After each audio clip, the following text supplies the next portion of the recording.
का जो सिस्टम दे रखा है केवल उससे काम चल जाएगा, क्योंकि वो बहुत ही मतलब ब्रॉड सेंस है पैरेलल पी ऑर्बिटल का सिस्टम। इतना जजमेंट हम लोग के अंदर नहीं है कि हम लोग पैरेलल पी ऑर्बिटल के सिस्टम के जैसा ऐसा ऐसा पॉइंट डिस्कस कर पाए। हाँ, ये हो सकता है कि उसको हम लोग थोड़ा छोटे छोटे केसेस में डिवाइड कर दें, जैसे टाइप्स ऑफ कंजुगेशन सिस्टम में 5 एग्जांपल्स बताए थे।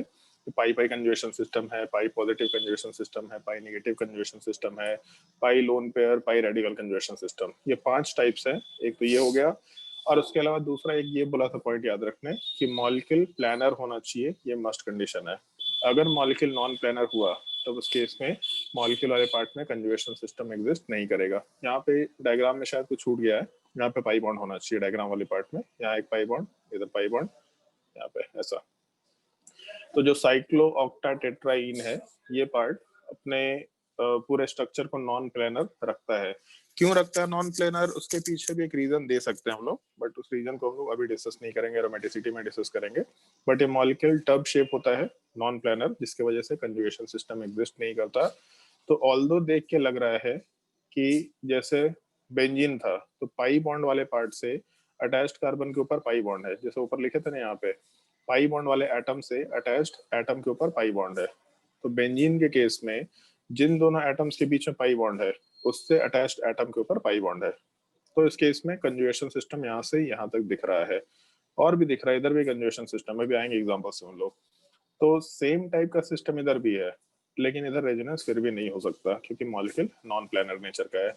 बाकी आज हम लोग एग्जांपल्स वाले पार्ट का डिस्कशन करेंगे तो ज्यादा बेटर तरीके से चीजें समझ में आएंगी तुम लोगों को। तो एक काम करते हैं, नया नोट बना लेते हैं, एक मिनट।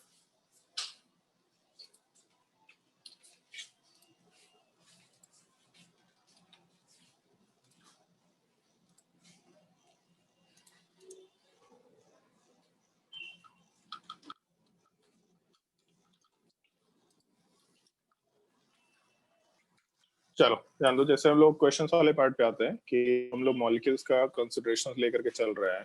तो इस केस में कौन कौन से मॉलिक्यूल रेजोनेंस शो कर पाएंगे, पहले यही चीज आइडेंटिफाई करना थोड़ा जरूरी होता है कि कौन कौन से मॉलिक्यूल्स रेजोनेंस शो कर पाएंगे, और उसके बाद फिर रेजोनेटिंग स्ट्रक्चर कैसे ड्रॉ कर सकते हैं, इस एक चीज पे बात करेंगे हम लोग। क्वेश्चन नोट करो, विच of the following molecules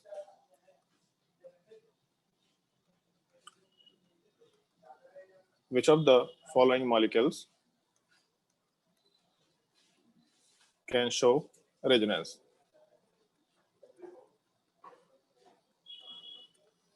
can show resonance. शुरू के 3 4 5 एग्जांपल्स हम सॉल्व करके दिखा रहे हैं, और इसके आगे के जो भी एग्जांपल्स होंगे ये सारे के सारे एग्जांपल्स तुम लोगों को खुद से ट्राई करना है, और बहुत सारे क्वेश्चंस होंगे, फटाफट क्वेश्चंस नोट करते जाना, डिस्कशन करते जाएंगे।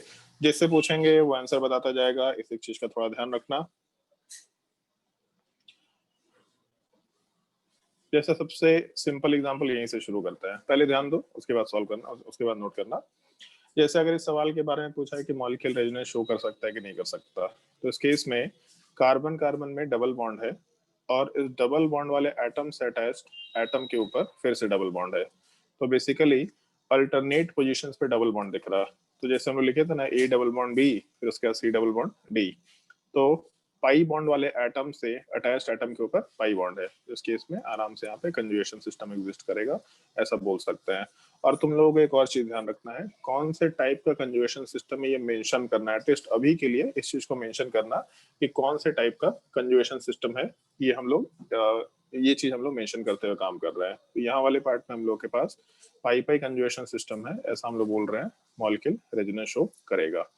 मान लो क्वेश्चन नंबर 2 वाले पार्ट की बात करते हैं, एग्जांपल है बेसिकली। तो इसी चीज को हम लोग एक साइक्लिक रिंग में वो कर देते हैं, एसोसिएट कर देते हैं। तो जैसे मान लो यहाँ पे हम लोग ऐसा कंसिडर करें कि पाई पाई कंजुगेशन सिस्टम है, उससे अटैच्ड एटम के ऊपर पाई बॉन्ड है। तो जैसे ऊपर वाला जो ग्रुप दे रखा था, अगर दोनों स्ट्रक्चर में डिफरेंस देखें तो ज्यादा कोई डिफरेंस नहीं है। पाई बॉन्ड में हम लोग ऐसा स्ट्रक्चर डिनोट करें, या फिर इसको ऐसा घुमा दे, कोई दिक्कत नहीं है। यहाँ तो रेजोनेंस हो रहा था, यहाँ रेजोनेंस अगर हो रहा था तो दूसरे स्ट्रक्चर में रेजोनेंस हो रहा था। और यहाँ पे एक काम करते हैं, यहाँ पे हम लोग इन दोनों पार्ट को आपस में एसोसिएट कर देते हैं, तो ये स्ट्रक्चर बन जाएगा। तो मॉलिक्यूल वाला पार्ट ओपन स्ट्रक्चर दे रखा हो या रिंग स्ट्रक्चर दे रखा हो, उससे कोई दिक्कत नहीं है। पाई पाई यहाँ पे कंजुगेशन सिस्टम, पाई बॉन्ड वाले एटम से अटैच्ड एटम के ऊपर पाई बॉन्ड है। इसका मतलब ये चार एटम्स का मतलब एक एटम, दो एटम, उसके अलावा यहाँ तीसरा एटम और ये चार एटम। इन चारों एटम्स को हम लोग एक कंजुगेशन सिस्टम का पार्ट मान सकते हैं। इस छोटे से पॉइंट का ध्यान रखना कि जो एटम्स के पार्ट को हम लोग कंजुगेशन सिस्टम के अंदर इन्वॉल्व कर रहे हैं, केवल उनके बीच में रेजोनेंस होगा। मतलब अगर रेजोनेंस होगा तो इन चार एटम्स के बीच में रेजोनेंस होगा।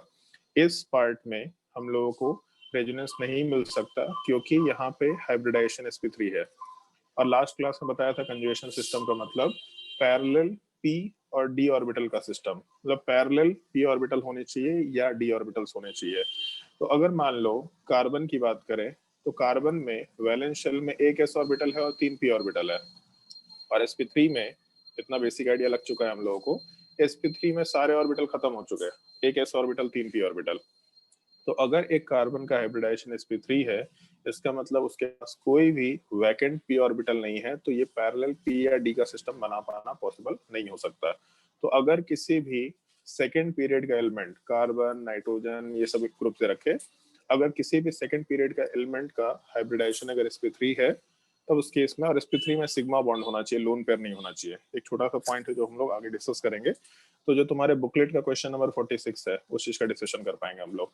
तो इस केस में अगर सारे के सारे सिग्मा बॉन्ड से रखे विथ sp3 हाइब्रिडाइजेशन, तब उस केस में वो एटम रेजोनेंस में पार्टिसिपेट नहीं कर पाएगा, वो कंजुगेशन सिस्टम का पार्ट नहीं होगा। इस एक छोटे से पॉइंट का ध्यान रखना। तो इस पूरे मॉलिक्यूल में अगर सवाल ये पूछता है कि रेजोनेंस हो सकता है कि नहीं हो सकता, तो रेजोनेंस हो सकता है क्योंकि कंजुगेशन सिस्टम है, लेकिन पूरे मॉलिक्यूल में रेजोनेंस नहीं हो सकता। पूरे मॉलिक्यूल का मतलब हर एक पार्ट में रेजोनेंस नहीं हो सकता, केवल जितने पार्ट को हाईलाइट किया है इन चार एटम्स के बीच में रेजोनेंस होगा। ये एक छोटा सा इंफॉर्मेशन ध्यान रखना। ये सब जैसे इसको लाइटली मत लेना, लोग रेजोनेंस को बहुत सिंपल तरीके से लेते हैं, बट हम तुम लोग एक छोटा सा बस ऐसे ही एडवाइस दे रहे हैं। रेजोनेंस तुम्हारे क्लास 12 के ऑर्गेनिक केमिस्ट्री का बेस है। अगर रेजोनेंस अच्छे से नहीं समझ में आया, इलेक्ट्रॉन्स का फ्लो नहीं समझ में आया, तो 12th क्लास में ऑर्गेनिक केमिस्ट्री खराब होगा। 12th क्लास में जैसे जैसे हम लोग ऑर्गेनिक केमिस्ट्री में आगे बढ़ते जाएंगे, हर जगह पे रेजोनेंस का एकदम बिल्कुल एलिमेंट्री कंसेप्ट, एकदम बिल्कुल एलिमेंट्री कंसेप्ट यूज होता चला जाएगा। लोग इसको ऊपर ऊपर पढ़ाते हैं कि देखो यहाँ ये ऐसा है, यहाँ रेजोनेंस होगा, ये रेजोनेटिंग स्ट्रक्चर बनेगा। केवल ये बोल देने से कि ये रेजोनेटिंग स्ट्रक्चर बनेगा अपना काम नहीं होता। इसके रेजोनेंस के पार्ट में इलेक्ट्रॉन किधर से फ्लो करेगा, क्यों इधर से फ्लो करेगा, इधर से फ्लो करके जब आगे जाएगा तो क्यों यहाँ पे जाएगा, इन सब बेसिक बेसिक पॉइंट्स को थोड़ा ढंग से सोचना और उसके हिसाब से प्रैक्टिस करने की कोशिश करना। क्योंकि ये चीज अगर अभी समझ में आ गया तो आगे बहुत ज्यादा तुम लोगों को हेल्प मिलेगा इन क्वेश्चन वाले पार्ट को, मतलब इन क्वेश्चन वाले पार्ट को सॉल्व करने में। तो इस अपने स्ट्रक्चर में इन चार एटम्स के बीच में केवल रेजोनेंस होगा, कैसे होगा हम लोग आगे डिस्कस कर रहे होंगे। मान लो हम लोग का ये एग्जाम्पल दे रखा, पूछा यहाँ रेजोनेंस होगा कि नहीं होगा। तो इस केस में हम लोगों का पाई बॉन्ड एग्जिस्ट कर रहा है और पाई बॉन्ड से अटैच्ड एटम के ऊपर पॉजिटिव चार्ज है। तो जब भी कभी पाई बॉन्ड से अटैच्ड एटम के ऊपर पॉजिटिव चार्ज है, इसका मतलब कंजुगेशन सिस्टम एग्जिस्ट करेगा नॉर्मली। इस चीज को हम लोग पाई पॉजिटिव कंजुगेशन आराम से बोल सकते हैं। मान लो ये एग्जाम्पल दे रखा कि ऐसा पार्ट एक दे रखा है। तो इस केस में जैसे एक चीज सोच के देखो कि इस मॉलिक्यूल में कंजुगेशन सिस्टम है कि नहीं है। तो हमको एक चीज दिख रहा है यहाँ पे, इसको दूसरे क्लास में मार्क कर लेते हैं। ये चीज यहाँ से लेके यहाँ तक की बात करते हैं केवल कि इसमें कंजुगेशन सिस्टम है कि नहीं। तो पाई बॉन्ड से अटैच्ड एटम के ऊपर पाई बॉन्ड है, इसका मतलब कंजुगेशन सिस्टम एग्जिस्ट कर रहा है, पहला चीज। दूसरा, अगर दूसरे साइड की बात करें तो किसी भी साइड से देख लो, ये पाई बॉन्ड देख लो या ऊपर का पाई बॉन्ड देख लो, तो इस केस में पाई बॉन्ड से अटैच्ड एटम के ऊपर पाई बॉन्ड है, इसका मतलब इधर भी कंजुगेशन सिस्टम है। तो हम लोगों का दोनों पार्ट, इधर हम लोग ये राइट साइड वाला पार्ट लेके चले या फिर हम लोग ये लेफ्ट साइड वाला पार्ट लेके चले, यहाँ पे रेजनेस हो सकता है, यहाँ पे रेजनेस हो सकता है। बट हम एक छोटा सा सवाल अगर कंसिडर करें, जैसे स्ट्रक्चर को फिर से रिपीट कर रहा है, मान लो हम ये पार्ट कंसिडर करें, ये पार्ट, तो यहाँ पे रेजोनेंस हो सकता है क्या अगर हम लोग कंसिडर करें तो इस केस में पाई बॉन्ड से अटैच्ड एटम पे इधर का पाई बॉन्ड नहीं है, राइट साइड का पाई बॉन्ड नहीं है। इसका मतलब ये दोनों पार्ट कंजुगेशन सिस्टम में इंक्लूडेड नहीं है। इन दोनों एटम्स के बीच में अभी के लिए रेजोनेंस नहीं हो रहा, बट इसमें कोई दिक्कत नहीं है। अगर हम लोगों का एक तरफ रेजोनेंस हो रहा है, दूसरे तरफ रेजोनेंस हो रहा है, तो इसका मतलब मॉलिक्यूल रेजोनेंस शो करेगा, इसमें दिक्कत नहीं है। कंजुगेशन सिस्टम कौन कौन सा है? तो जो ब्लैक वाला पार्ट है वो पाई पाई कंजुगेशन सिस्टम है, जो रेड वाला पार्ट है वो भी पाई पाई कंजुगेशन सिस्टम है। अब एक एक्स्ट्रा इन्फॉर्मेशन यहाँ पे ध्यान रखना, जब भी कभी इस तरह का सिस्टम होगा, जैसे आप एक चीज देखो कि एक कंजुगेशन सिस्टम को ड्रॉ किए, दूसरे कंजुगेशन सिस्टम को ड्रॉ किए, तो यहाँ पे क्रॉस बन रहा है। तो इस तरह का सिस्टम जहाँ पे आइदर इधर रेजोनेंस होगा और उधर रेजोनेंस होगा, ठीक है, आइदर और का दो अलग अलग डायरेक्शन में, जैसे सोच के देखो ऐसा कि जो नीचे वाला पाई बॉन्ड है, ये नीचे वाला पाई बॉन्ड आइदर लेफ्ट में जा सकता है रेजोनेंस में या राइट में जा सकता है, लेकिन बाकी पार्ट आपस में रेजोनेंस नहीं कर सकते। तो जब भी कभी आइदर और का सिचुएशन आएगा और ऐसा एक क्रॉस टाइप का पार्ट बन सकता है, तो इस तरह के सिस्टम में हम लोग एक और नया वर्ड डिफाइन करेंगे। इस चीज को थोड़ा ध्यान रखना, यहाँ पे हम लोग वर्ड यूज करते हैं क्रॉस कंजुगेशन सिस्टम। इस क्रॉस कंजुगेशन सिस्टम के भी पार्ट को हम लोग मॉलिक्यूल के स्टेबिलिटी को कंपेयर करते वक्त यूज करेंगे। तो ये चीज ध्यान रखना, क्रॉस कंजुगेशन सिस्टम क्या होता है, आइदर और का सिचुएशन हुआ तो क्रॉस कंजुगेशन सिस्टम बोल सकता है। जैसे मान लो ये एग्जांपल दे रखा, तो इस केस में हम लोगों का यहाँ रेजोनेंस हो सकता है, पाई बॉन्ड वाला पार्ट दे रखा और पाई बॉन्ड से अटैच्ड एटम के ऊपर फिर से पाई बॉन्ड है, तो यहाँ रेजोनेंस हो सकता है, पाई पाई कंजुगेशन है। अब यहीं पे हम लिखते चले जा रहे हैं। फिर उसके बाद ये जो पाई बॉन्ड वाला पार्ट है ये आगे रेजोनेंस कर सकता है, पाई बॉन्ड से अटैच्ड एटम के ऊपर पाई बॉन्ड है, तो इस केस में आगे भी हम लोग का कंजुगेशन सिस्टम है पाई पाई, यहाँ भी रेजोनेंस हो सकता है। लेकिन पहला जो पाई बॉन्ड है और ये जो लास्ट वाला पाई बॉन्ड है, इन दोनों में कंजुगेशन सिस्टम के लिए तो नहीं दिख रहा, बट वो बीच वाले पाई बॉन्ड के थ्रू कंजुगेशन सिस्टम का पार्ट है। तो अगर इस तरह का पार्ट कि यहाँ भी कंजुगेशन सिस्टम है, इसके आगे भी कंजुगेशन सिस्टम है, तो एक स्ट्रेट लाइन बन रहा है कंजुगेशन सिस्टम का। इस तरह के कंजुगेशन सिस्टम वाले पार्ट को हम लोग लीनियर कंजुगेशन सिस्टम बोलेंगे। ये वर्ड थोड़ा ध्यान रखना, लीनियर कंजुगेशन और क्रॉस कंजुगेशन मॉलिक्यूल रेजोनेंस आराम से शो कर सकता है। तो जैसे जैसे हम लोग के एग्जांपल्स बढ़ते जाएंगे वैसे वैसे हम लोग थोड़ा बहुत मॉडिफिकेशन, एक दो और भी मॉडिफिकेशन है वो सब इंट्रोड्यूस करते जाएंगे। अभी के लिए एकदम बेसिक पार्ट कि कंजुगेशन सिस्टम कैसा हो सकता है, कैसे आइडेंटिफाई करेंगे एक मॉलिक्यूल के बीच में क्या रेजोनेंस हो सकता है कि नहीं हो सकता, इस चीज को मेंशन किया था। इन 5 एग्जांपल्स में अगर कोई डाउट है तो पूछ लो, बोलो।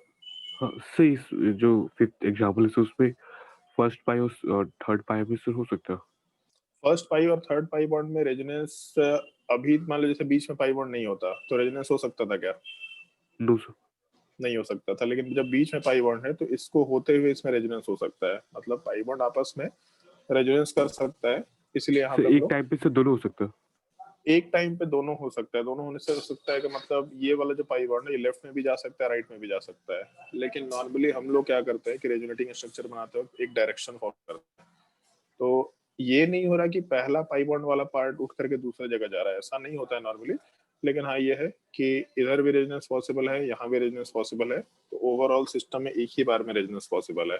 जैसे ऊपर वाला जो स्ट्रक्चर 4, ऊपर वाले में आइदर लेफ्ट में रेजोनेंस पॉसिबल है और राइट में रेजोनेंस पॉसिबल है, एक ही बार में पूरे सिस्टम में रेजोनेंस नहीं हो सकता, आइदर लेफ्ट में होगा और राइट में होगा। तो आइदर और का सिचुएशन आएगा, आइदर इधर होगा या उधर होगा, तो इस केस में क्रॉस कंजुगेशन बोल रहा है। और नीचे वाले केस में एक जगह से रेजोनेंस शुरू होकर के आगे तक चला जा सकता है, तो इस तरह का सिस्टम हम लोग इसको लीनियर कंजुगेशन बोल रहे हैं, मतलब एक ही बार में सब जगह रेजोनेंस हो सकता है, ऐसा बोल सकता है। Yes, sir. और कोई डाउट किसी को?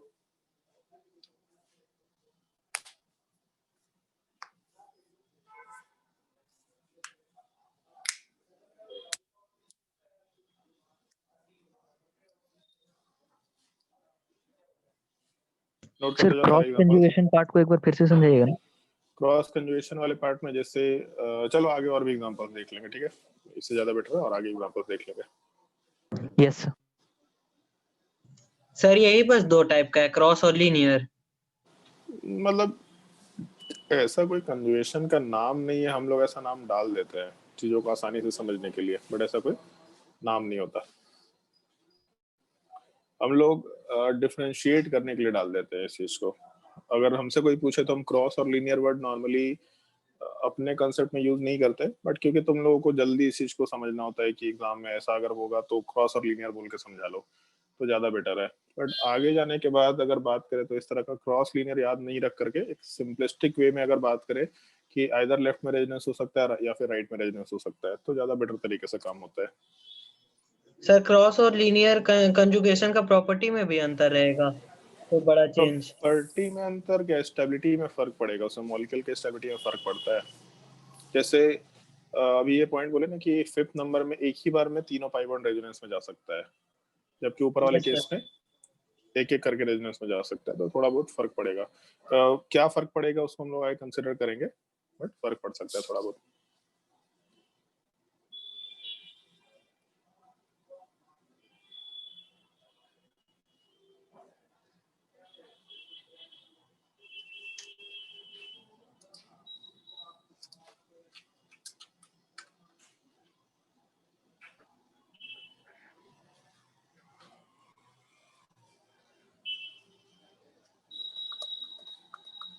सर तो ये दोनों केसेस में टोटल कितना रेजोनेटिंग स्ट्रक्चर बनेगा? आएंगे उस चीज पे, सब एक ही बार में सीख जाएगा। थोड़ा वेट कर लो, थोड़ा आगे धीरे धीरे और भी चीज आने वाला है। अभी पहले पता तो कर लो कि रेजोनेंस होगा कि नहीं होगा। क्वेश्चन नंबर 6 से लेके आगे के जितने भी क्वेश्चन है इनको तुमको खुद से ट्राई करना है। अगर नोट किया नहीं किया होगा 4 नंबर 5 नंबर तो बता देना, और क्वेश्चन नंबर 6 से आगे क्वेश्चंस नोट करते जाओ।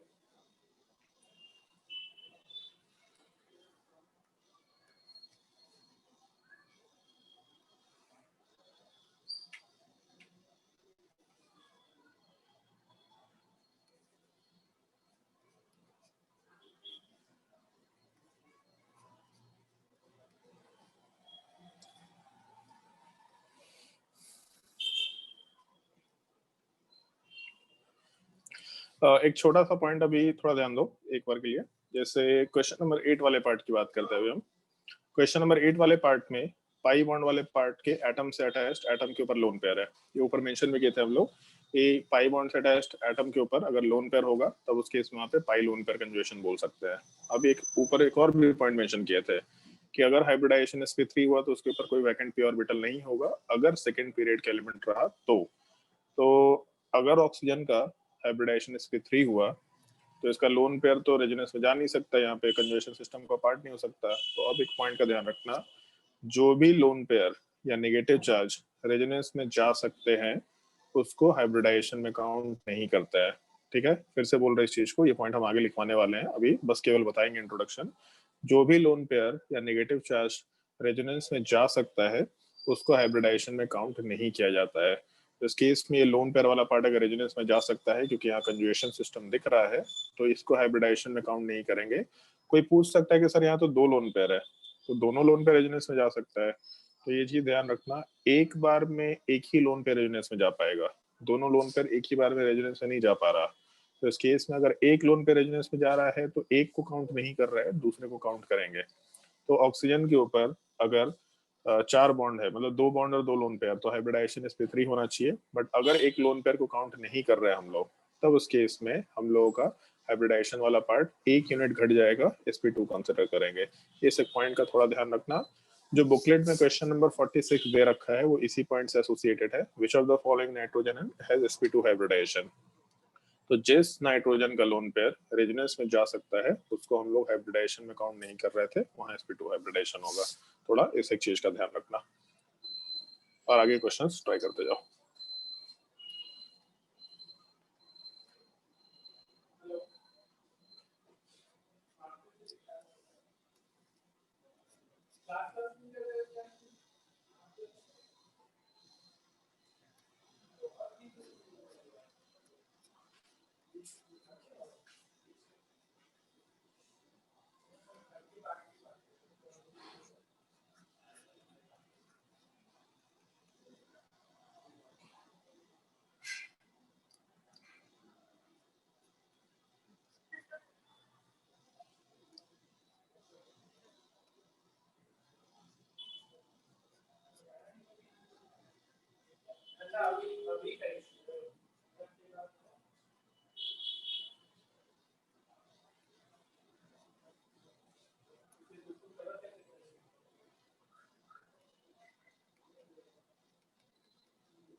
जब ऑर्गेनिक केमिस्ट्री में नोमेनक्लेचर वाला पार्ट डिस्कस कर रहे थे तो उस टाइम पे तुम लोगों को बोला था एरोमेटिक कंपाउंड वाले पार्ट में एक बार देखना सारे क्लासिफिकेशन, वहाँ था एक क्लासिफिकेशन का पार्ट जिसमें एक ये मॉलिक्यूल दे रखा था, तो इसको ट्रोपोलोन बोल रखा था।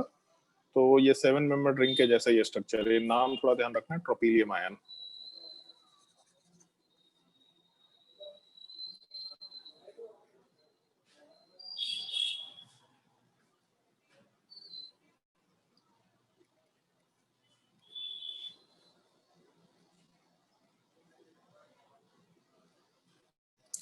अभी इतने क्वेश्चंस ट्राई करो पहले, इनके सेशंस के बाद फिर हम लोग बाकी क्वेश्चंस पे जाएंगे।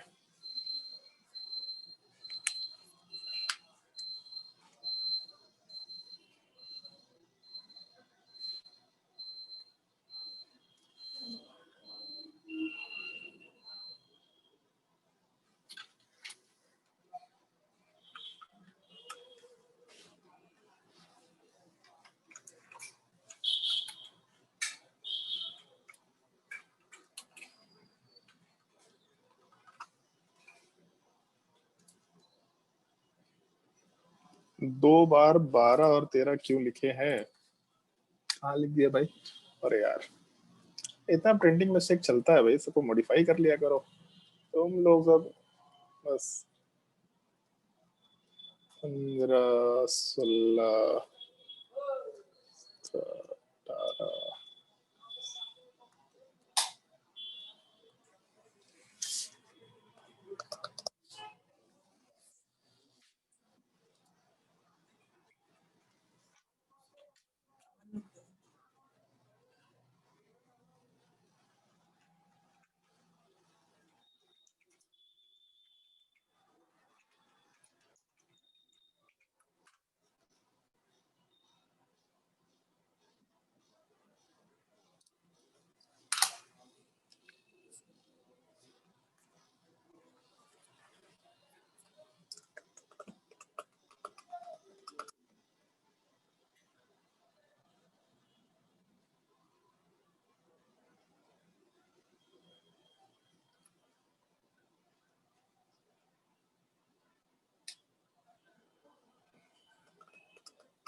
पहले 6 से लेके 10 के क्वेश्चंस को अटेम्प्ट करो, उसके बाद आगे क्वेश्चंस नोट करना ताकि हम लोग का डिस्कशन रेगुलरली चलता रहे।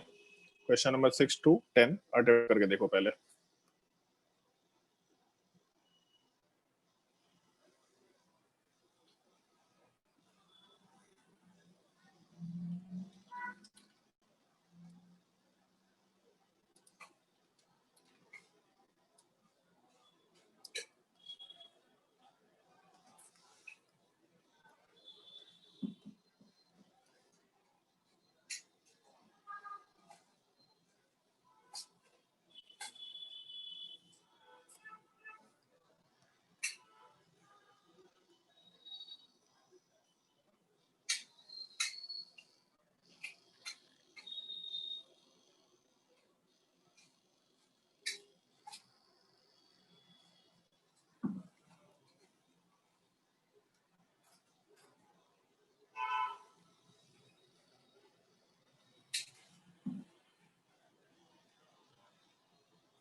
चलो क्वेश्चन नंबर हम लोग 6 वाले पार्ट पे आते हैं। पहले 6 7 8 9 10 डिस्कशन कर लेते हैं। जैसे क्वेश्चन नंबर 6 वाले पार्ट में पाई बॉन्ड तो एग्जिस्ट कर रहा है, बट ऐसा सोच के देखो कि पाई बॉन्ड वाले पार्ट से अटैच्ड एटम ऊपर वाला पार्ट यहाँ पे कोई पाई बॉन्ड नहीं है, पॉजिटिव चार्ज नहीं है, नेगेटिव चार्ज नहीं है, लोन पेयर नहीं है, रेडिकल नहीं है, मतलब इधर कंजुगेशन सिस्टम नहीं है। नीचे वाले साइड में अगर जाएंगे तो पाई बॉन्ड से अटैच्ड एटम के ऊपर सेम कोई चार्ज पाई बॉन्ड कुछ भी नहीं है, यहाँ रेजोनेंस नहीं हो सकता। दूसरे पाई बॉन्ड के रिस्पेक्ट में अगर बात करें तो पाई बॉन्ड से अटैच्ड एटम के ऊपर नीचे lone pair pi bond negative charge कुछ भी नहीं है, रेजोनेंस नहीं हो सकता। और ऊपर वाले साइड में भी कुछ भी नहीं है, रेजोनेंस नहीं हो सकता। मतलब ओवरऑल किसी भी साइड में कंजुगेशन सिस्टम एग्जिस्ट नहीं कर रहा था, मॉलिक्यूल रेजोनेंस शो नहीं करेगा, ऐसा हम लोग बोल सकते हैं क्वेश्चन नंबर 6 वाले पार्ट में। क्वेश्चन नंबर 7 में जब जाएंगे तो पाई बॉन्ड से अटैच्ड एटम के ऊपर कोई कुछ भी ग्रुप नहीं दे रखा, ना पाई बॉन्ड, ना लोन पेयर, ना नेगेटिव चार्ज, ना रेडिकल, ना पॉजिटिव चार्ज, तो यहाँ रेजोनेंस नहीं हो सकता। और दूसरे वाले साइड में भी कुछ नहीं दे रखा, यहाँ भी रेजोनेंस नहीं हो सकता। तो अगर मॉलिक्यूल के किसी भी पार्ट में रेजोनेंस नहीं हो सकता, मतलब मॉलिक्यूल रेजोनेंस शो नहीं करेगा, ऐसा बोला जा सकता है। क्वेश्चन नंबर 8 में हम लोगों के पाई बॉन्ड से अटैच्ड एटम के ऊपर हम लोगों का लोन पेयर दे रखा।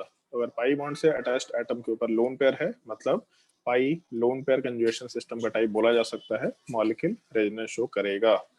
क्वेश्चन नंबर 9 वाले पार्ट को अगर कंसिडर करें तो 9 नंबर वाले पार्ट में पाई बॉन्ड से अटैच्ड एटम के ऊपर नेगेटिव चार्ज है।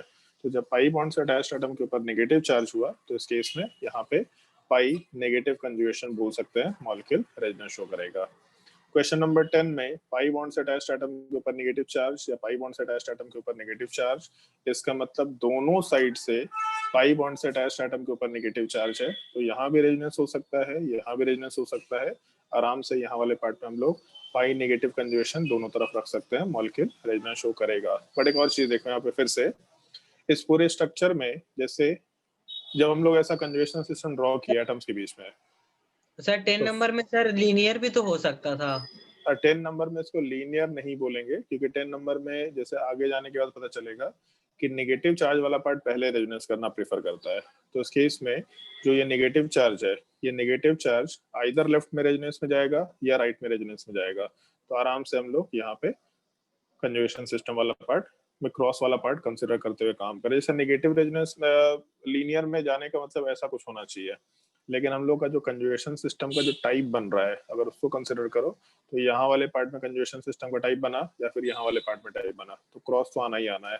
इसका मतलब यहाँ वाले पार्ट में क्रॉस कंजुगेशन सिस्टम कंसिडर कर सकते हैं हम लोग। ऐसा अगर होता सिस्टम, मान लो ये सिस्टम होता, एक मिनट, मान लो ये सिस्टम होता, तब इस केस में यहाँ वाले पार्ट में कंजुगेशन सिस्टम है और उसके बाद इसी पॉइंट से आगे कंजुगेशन सिस्टम है, तो यहाँ वाले पार्ट में क्रॉस कंजुगेशन सिस्टम नहीं आ रहा। इस वाली चीज को हम लोग लीनियर कंजुगेशन सिस्टम बोल सकते हैं।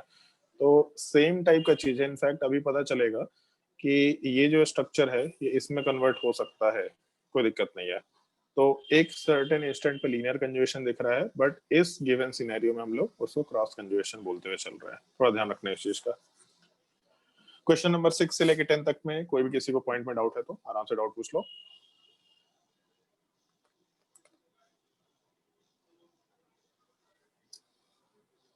क्वेश्चन नंबर 6 से 10 में कोई भी डाउट है तो पूछ सकता है। हाँ सर यहाँ नेगेटिव चार्ज केवल अगर लोन पेयर या फिर पॉजिटिव चार्ज रहता तो सेम चीज मतलब नेगेटिव चार्ज, लोन पेयर या पॉजिटिव चार्ज हमेशा प्रेफरेबली वहीं से रेजोनेंस शुरू होगा। तो अगर इस तरह का भी कोई सिनेरियो होता तो रेजोनेंस वहीं से रहता, क्रॉस कंजुगेशन ही बोलते उस चीज को। यस। और कोई डाउट किसी को?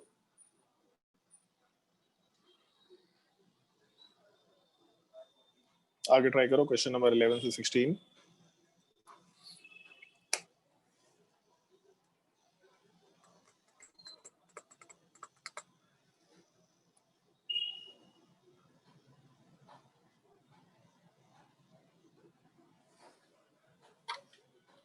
क्वेश्चन हम नीचे पहले कॉपी कर लेते हैं।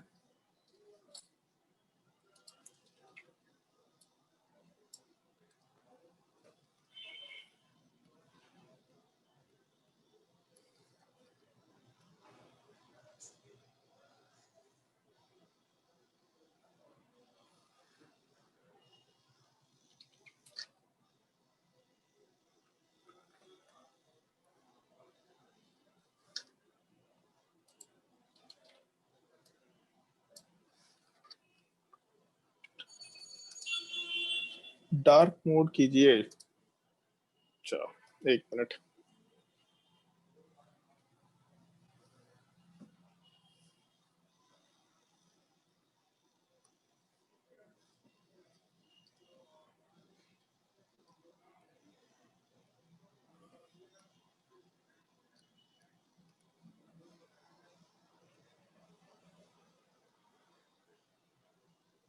एक्चुअल में तुम लोग का जो लेक्चर है वो उसको यूट्यूब पे भी वो कर रखे हैं हम लोग, ब्रॉडकास्ट कर रखा है, तो इसे लाइट मोड कर रखा है। वहां पे भी पता नहीं कहाँ कहाँ के कुछ कुछ लोग हैं जो लेक्चर देखते हैं। 2 लोगों का कमेंट आ रखा है, यश दहेरिया, रिधिमा दुआ, अच्छी चीज है।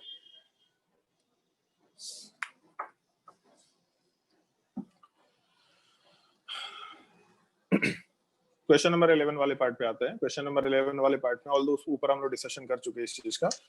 तो क्वेश्चन नंबर 11 वाले पार्ट में हम लोगों के पास ये स्ट्रक्चर दे रखा है। तो यहाँ से पाई बॉन्ड से अटैच्ड एटम के ऊपर पाई बॉन्ड है, मतलब पाई पे कंजुगेशन, और पाई बॉन्ड से अटैच्ड एटम पे नेगेटिव चार्ज है, मतलब पाई नेगेटिव कंजुगेशन। तो इस केस में हम लोगों का सिस्टम में लीनियर कंजुगेशन वाला पार्ट एग्जिस्ट कर रहा, और मॉलिक्यूल के दोनों हाफ में हम लोग का रेजोनेंस हो रहा है। कहीं पे भी हो रेजोनेंस आराम से कंसिडर कर सकता है। क्वेश्चन नंबर अगर 12 कंसिडर करें तो पाई बॉन्ड से अटैच्ड एटम के ऊपर लोन पेयर है, पाई बॉन्ड से अटैच्ड एटम के ऊपर लोन पेयर है। तो इस केस में एक तरफ पाई लोन पेयर कंजुगेशन और दूसरे तरफ भी पाई लोन पेयर कंजुगेशन, तो हम लोगों के दोनों साइड में आराम से रेजोनेंस हो सकता है। और यहाँ वाले पार्ट में हम लोग क्रॉस कंजुगेशन का सिस्टम आराम से बोलते हुए काम कर सकते हैं। सर हाँ, ऑक्सीजन में 2 लोन पेयर है, तो एक बार में दोनों लोन पेयर, तो एक इस साइड एक उस साइड भी तो जा सकता है। जा सकता था बट नहीं जाएगा। उसके पीछे क्या रीजन हो सकता है, इसके लिए थोड़ा वेट कर लेना, ठीक है। ठीक, एक बार में एक ही लोन पेयर रेजोनेंस में जाएगा। क्वेश्चन नंबर 13 में पाई पाई कंजुगेशन दिख रहा, फिर उसके बाद पाई लोन पेयर कंजुगेशन दिख रहा, मतलब पाई पाई कंजुगेशन भी है, पाई लोन पेयर भी कंजुगेशन है, और लंबा रेजोनेंस दिख रहा है। इसका मतलब लीनियर कंजुगेशन वर्ड यूज कर सकते हैं हम लोग। उसके बाद क्वेश्चन नंबर 14 में संचिता, क्वेश्चन नंबर 14 का आंसर बताओ। रेजोनेंस होगा कि नहीं होगा?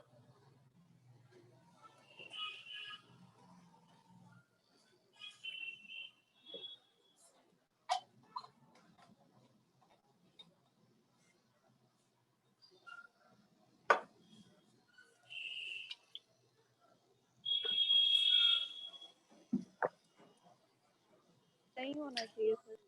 नहीं होना चाहिए, तो हुआ तो यहाँ पे पाई बॉन्ड दिख रहा, और पाई बॉन्ड से अटैच्ड एटम ऑक्सीजन वाला पार्ट, यहाँ पे लोन पेयर है।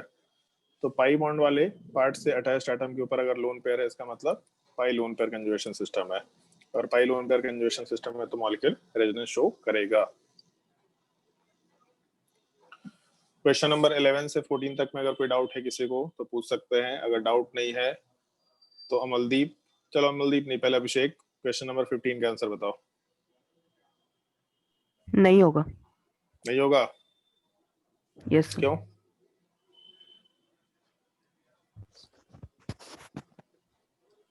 क्यों नहीं होगा? क्योंकि कंजुगेशन सिस्टम नहीं है ना? यस। अच्छा, यहाँ नहीं दिख रहा कंजुगेशन सिस्टम।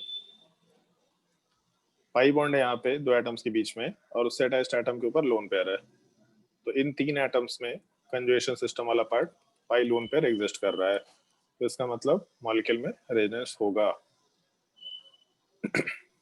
सर ऑक्सीजन का डबल बॉन्ड काउंट होता है इसमें? हम जब कंजुगेशन सिस्टम बताए थे तो वहाँ कहीं कार्बन लिखे थे क्या? नहीं। हम तो ए और बी लिखे थे, तो कोई भी एटम हो सकता है। अच्छा, क्वेश्चन नंबर 16 का आंसर, जब सवाल पूछ रहे तो लोग गायब हो गए एक दो। अमलदीप, क्वेश्चन नंबर 16 का आंसर क्या होगा? सर नहीं होगा। रेजोनेंस नहीं होगा। यहाँ वाले पार्ट में पाई बॉन्ड से अटैच्ड एटम पे कुछ नहीं है, लोन पेयर है बट वो कहीं और एग्जिस्ट कर रहा है, तो यहाँ पे कंजुगेशन सिस्टम नहीं है, मतलब रेजोनेंस नहीं हो सकता है। Ashmita, question number 17। सर होगा। होगा? चलो ध्यान दो, ऑल दो पहले भी हम लोग डिस्कशन कर चुके हैं कि बेंजीन रिंग है तो रेजोनेंस होगा। अब एक छोटा सा एक्स्ट्रा मॉडिफिकेशन यहाँ पे बताएंगे। जैसे पाई पाई कंजुगेशन है तो ये चारों एटम्स के बीच में रेजोनेंस होगा, फिर यहाँ पे पाई पाई कंजुगेशन है तो इन चारों एटम्स के बीच में कंजुगेशन होगा, सॉरी रेजोनेंस होगा। यहाँ पे भी पाई पाई कंजुगेशन दिख रहा तो यहाँ पे भी रेजोनेंस होगा। तो एक साइक्लिक मॉलिक्यूल है, पहला चीज तो ये एक रिंग का स्ट्रक्चर है साइक्लिक मॉलिक्यूल, और उस साइक्लिक मॉलिक्यूल का हर एक एटम कंजुगेशन सिस्टम का पार्ट है। तो इस तरह के सिस्टम को रेजोनेंस तो खैर हो रहा है, और इस तरह के सिस्टम में हम लोग एक वर्ड यूज कर लेंगे, साइक्लिक कंजुगेशन सिस्टम। ये वर्ड थोड़ा ध्यान रखना, ऑल्दो इस तरह का कोई, जैसे फिर से वही बोल रहे, कोई ऐसा कोई क्लासिफाइड वर्ड नहीं है, कोई डेफिनेशन नहीं है, हम लोग यूज कर रहे हैं ताकि इस चीज को आगे हम लोग डायरेक्टली ऐसा टर्म बोल के रिमाइंड करा दिया करें। इस कंपाउंड के अंदर साइक्लिक कंजुगेशन सिस्टम है। तो ऑर्गेनिक केमिस्ट्री के नोमेनक्लेचर में हम लोग एक डेफिनेशन डाले थे, एरोमेटिक कंपाउंड, और दूसरा एंटी एरोमेटिक और नॉन एरोमेटिक कंपाउंड, जो एनसीईआरटी में क्लासिफिकेशन का टेबल दे रखा था, चार्ट। तो वो जो एरोमेटिक कंपाउंड है या फिर जो एंटी एरोमेटिक कंपाउंड है, वो इन चीजों के ऊपर डिपेंड करता है कि कंपाउंड के अंदर साइक्लिक कंजुगेशन सिस्टम एग्जिस्ट कर रहा है कि नहीं। अगर कर रहा है तब एरोमेटिक या एंटी एरोमेटिक कंपाउंड होगा। कैसे होगा उसके लिए हम लोग वेट करेंगे, बट अभी केवल ये चीज ध्यान रखना, साइक्लिक कंजुगेशन है या नहीं। तो इसके आगे के स्पीसीज में क्वेश्चन नंबर 18, 19, 20 ये भी ट्राई करना है तुमको कि कंपाउंड के अंदर साइक्लिक कंजुगेशन सिस्टम है कि नहीं है, मतलब मॉलिक्यूलर रेजोनेंस शो कर रहा है कि नहीं कर रहा, प्लस साइक्लिक कंजुगेशन अगर है तो मेंशन कर देना कि हाँ साइक्लिक कंजुगेशन है, ताकि जब एरोमेटिसिटी पढ़े तो तुमको इस चीज में काफी हेल्प मिले। ट्राई करो। तो ये वर्ड ध्यान रखना, अगर एक साइक्लिक रिंग के सारे पार्ट में रेजोनेंस हो रहा है तो साइक्लिक कंजुगेशन वर्ड डिफाइन कर देंगे। जैसे क्वेश्चन नंबर 18 हम एक्सप्लेन कर देते हैं। क्वेश्चन नंबर 18 वाले पार्ट में जिससे पाई बॉन्ड वाला पार्ट है और इससे अटैच्ड एटम के ऊपर पॉजिटिव चार्ज है, तो इस केस में पाई बॉन्ड से अटैच्ड एटम के ऊपर पॉजिटिव चार्ज है, तो ये तीनों एटम कंजुगेशन सिस्टम के पार्ट है। अब एक चीज सोच के देखो कि 3 मेंबर्ड रिंग है और ये तीनों एटम कंजुगेशन सिस्टम का पार्ट है, तो इसका मतलब सारा एटम कंजुगेशन सिस्टम का पार्ट है बेसिकली। तो इस केस में भले इधर से साइकिल कंप्लीट नहीं दिख रहा, बट अगर लेफ्ट साइड से हम लोग चले जाए तो साइकिल कंप्लीट दिखेगा। तो अगर 3 मेंबर्ड रिंग का तीनों एटम कंजुगेशन सिस्टम का पार्ट है, इसका मतलब फिर से साइक्लिक कंपाउंड में सारे जगह पे कंजुगेशन सिस्टम है, आराम से cyclic conjugation system word mention कर सकते हैं। मॉलिक्यूल रेजोनेंस तो शो करेगा, प्लस साइक्लिक कंजुगेशन है, ये भी बस हम लोग मेंशन करते हुए चलेंगे। नोट कर लो।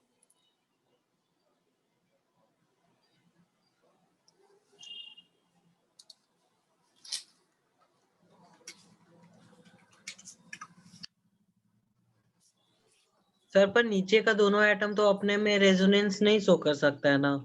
अपने में रेजोनेंस शो करने का मतलब नहीं होता है, जब रेजोनेंस होता है तो हमेशा पाई बॉन्ड एक जगह से डिलोकलाइज होकर दूसरी जगह जाता है, फिर वहां से वापस आ सकता है अपने जगह पे। तो अपने में दो एटम्स कभी रेजोनेंस नहीं कर रहा, पाई बॉन्ड डिलोकलाइज हो रहा है। तो जिन एटम्स के बीच में पाई बॉन्ड डिलोकलाइज हो सकता है, उन एटम्स के बीच के रेजोनेंस की बात करते हैं हम लोग।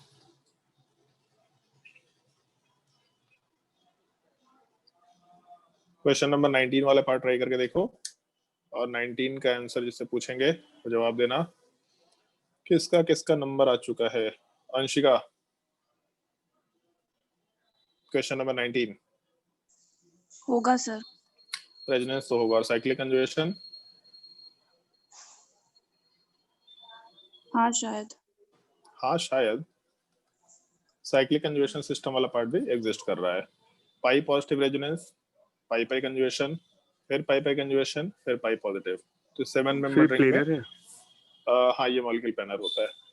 मतलब जो तुमको एग्जांपल बता दिया साइक्लो ऑक्टाटेट्राइन, अभी तुमको केवल वही एग्जांपल ध्यान रखना, केवल वो न्यूट्रल स्पीसीज साइक्लो ऑक्टाटेट्राइन वाला पार्ट, ये न्यूट्रल मॉलिक्यूल वाला पार्ट नॉन प्लेनर होगा, बाकी सारा का सारा प्लेनर होता है।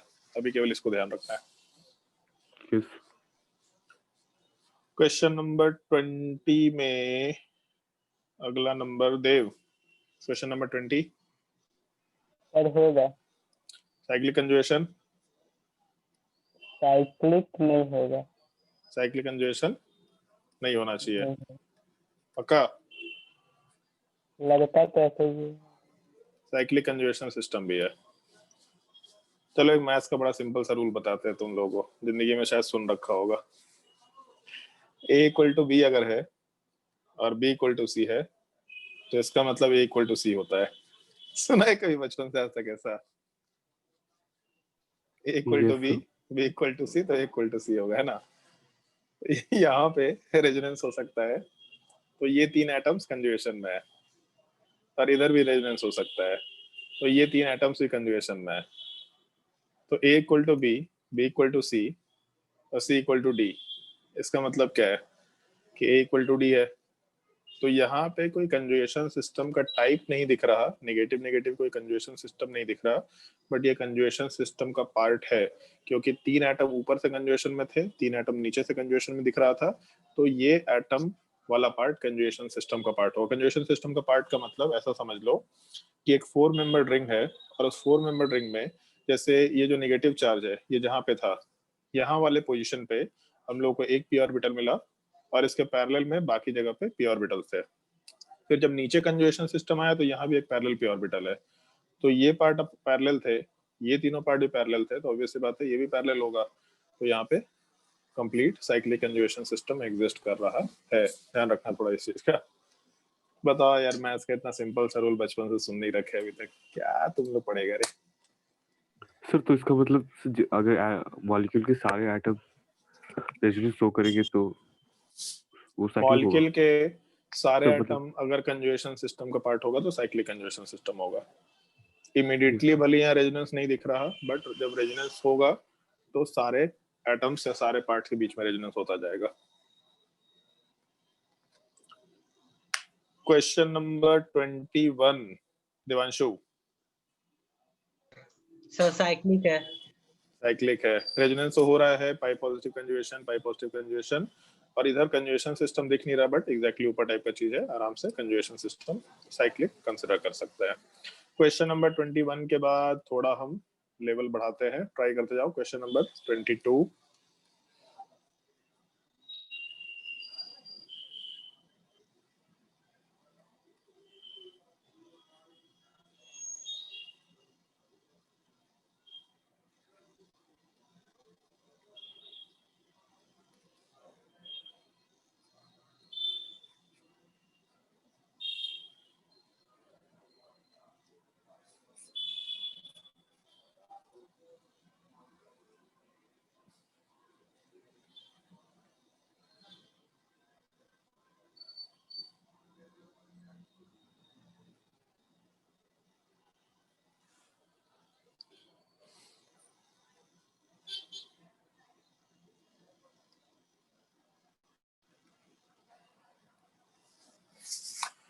ट्राई करते जाओ क्वेश्चन 22, 23, 24, 25, फिर आगे के क्वेश्चन देते जाएंगे।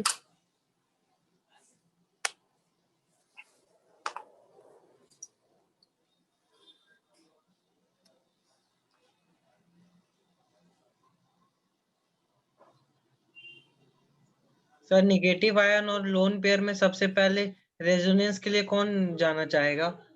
दोनों जाना चाहेगा, पहले तो ज्यादा प्रेफरेंस हम लोग नेगेटिव चार्ज को कंसिडर कर लेंगे।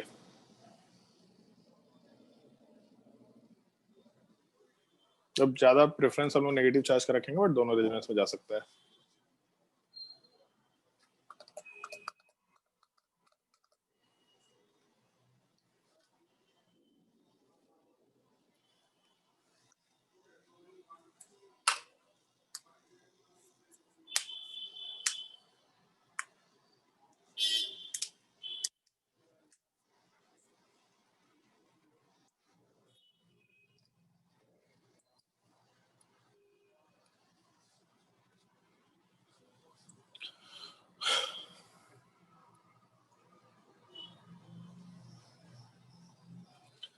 Ravi, question number 22। Cyclic conjugation resonance भी है और साइक्लिक कंजुगेशन भी है, और संचिता से तो पूछ चुके हैं। Sudeep, question number 23। Sir cyclic है। साइक्लिक है पक्का? हाँ। ठीक है, उसके बाद Vivek. Yes sir. Cyclic? Yes sir cyclic है। ओके, क्वेश्चन नंबर 25 वाले पार्ट पे आते हैं। क्वेश्चन नंबर 25 वाले पार्ट पे, क्योंकि अब हम थोड़ा तेजी से काम करेंगे, अब बहुत बेसिक समझ में आ गया तुम लोगों को, तो इधर रेजोनेंस हो सकता है, इधर रेजोनेंस हो सकता है, मॉलिक्यूल रेजोनेंस शो कर सकता है। उसके बाद क्वेश्चन नंबर 26 वाले पार्ट पे आते हैं, जैसे मान लो सल्फेट आयन की बात करते हैं, SO4 2-, और क्वेश्चन नंबर 27 वाले पार्ट में H2SO4 की बात करते हैं। तो दोनों क्वेश्चन को ट्राई करके देखो, मॉलिक्यूल रेजोनेंस शो करेगा कि नहीं करेगा।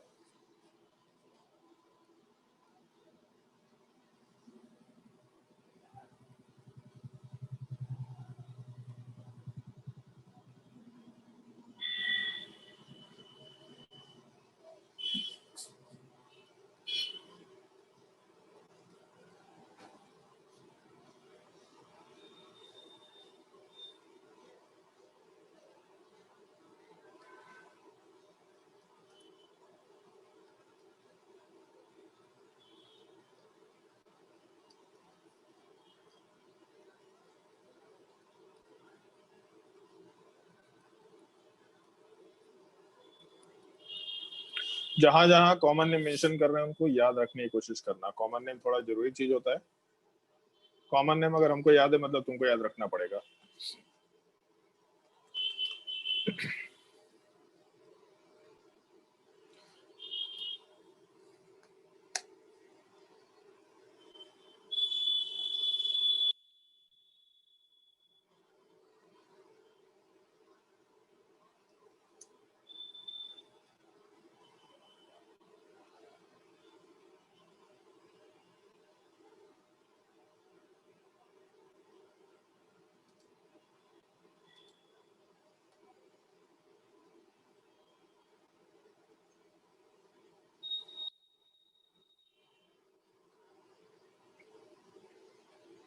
क्वेश्चन नंबर 26 वाले पार्ट को अगर कंसिडर करेंगे सल्फेट आयन, तो SO4 2 माइनस, इस केस में हम लोगों के स्ट्रक्चर वाले पार्ट में पाई नेगेटिव कंजुगेशन बहुत तरह का कंजुगेशन सिस्टम एग्जिस्ट कर सकता है, मतलब मॉलिक्यूल रेजोनेंस शो करेगा।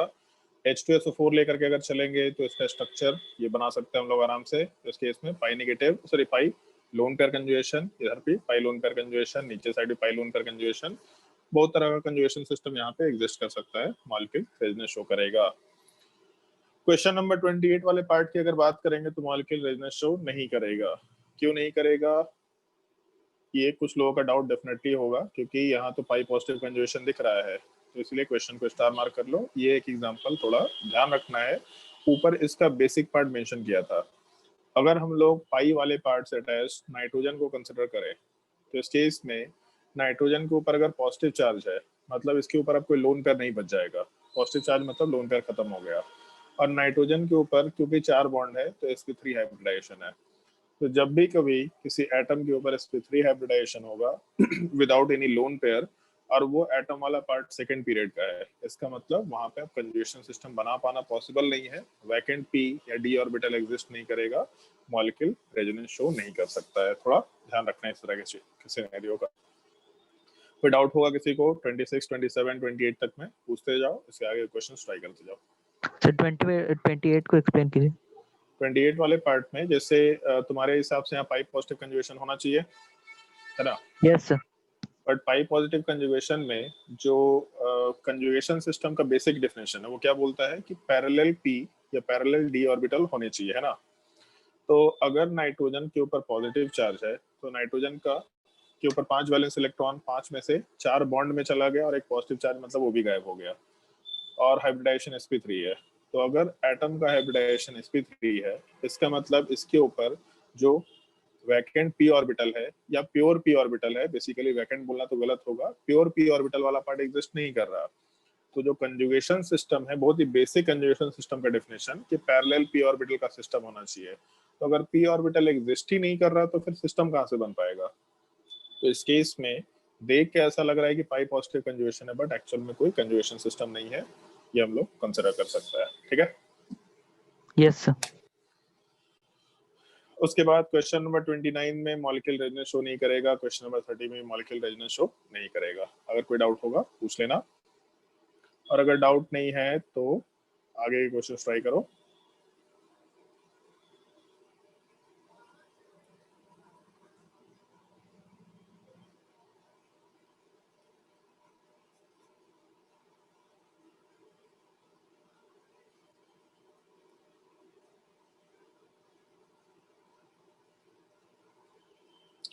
ऊपर वाले नाम में और नीचे वाले पार्ट में डिफरेंस है थोड़ा। ऊपर जब पाई बॉन्ड था, पाई बॉन्ड नहीं था तो टेट्रा हाइड्रोफ्यूरान नाम है, और नीचे पाई बॉन्ड दे रखा है यहाँ पे फ्यूरान बोलते हैं इस चीज को। दोनों में थोड़ा सा डिफरेंस है, और उसके ऊपर नाम है पायरिडीन।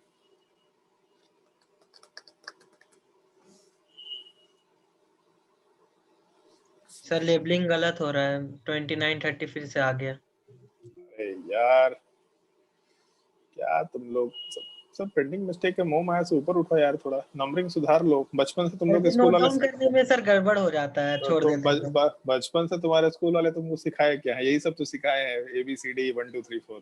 वो तो कम से कम सीख लो। हम अच्छे स्कूल में नहीं पढ़े तो हमको नहीं सिखाया गया। हम क्वेश्चन सोचने में दिमाग लगाए कि हम नंबरिंग पे दिमाग लगाए? हम ज्यादा प्रेफर करेंगे क्वेश्चन, तुम लोग नंबरिंग में घुसा रहता है।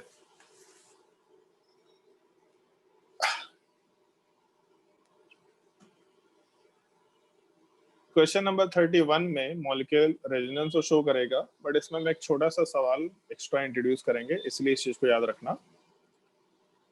पाई पाई कंजुगेशन है, पाई पाई कंजुगेशन है, इधर भी पाई पाई कंजुगेशन है, मतलब मॉलिक्यूल में साइक्लिक कंजुगेशन है। बट पॉइंट इस चीज में ये डिस्कस करना है हमको, ये जो मॉलिक्यूल वाला पार्ट है, ये मॉलिक्यूल में नाइट्रोजन के ऊपर जो लोन पेयर है, ये लोन पेयर वाला पार्ट रेजोनेंस में जा सकता है कि नहीं जा सकता है। तो एक चीज का थोड़ा ध्यान रखना, और ये पॉइंट आगे काफी ज्यादा यूज आएगा। जब पहले से पाई पाई कंजुगेशन सिस्टम है, मतलब पहले से कंजुगेशन सिस्टम एग्जिस्ट कर रहा है, तब ये लोन पेयर वाला पार्ट, जैसे देख के ऐसा लग रहा है हम लोगों को कि यहाँ पे पाई लोन पेयर कंजुगेशन भी होगा, बट अगर पहले से पाई पाई कंजुगेशन सिस्टम है, तब उस केस में ये लोन पेयर वाला पार्ट कंजुगेशन सिस्टम का पार्ट नहीं होगा, मतलब लोन पेयर वाला पार्ट रेजोनेंस में नहीं जाएगा। इस चीज का ध्यान रखना। यहाँ पे लिख लो साइड में, lone pair is not a part of conjugation system, is not a part of conjugation system,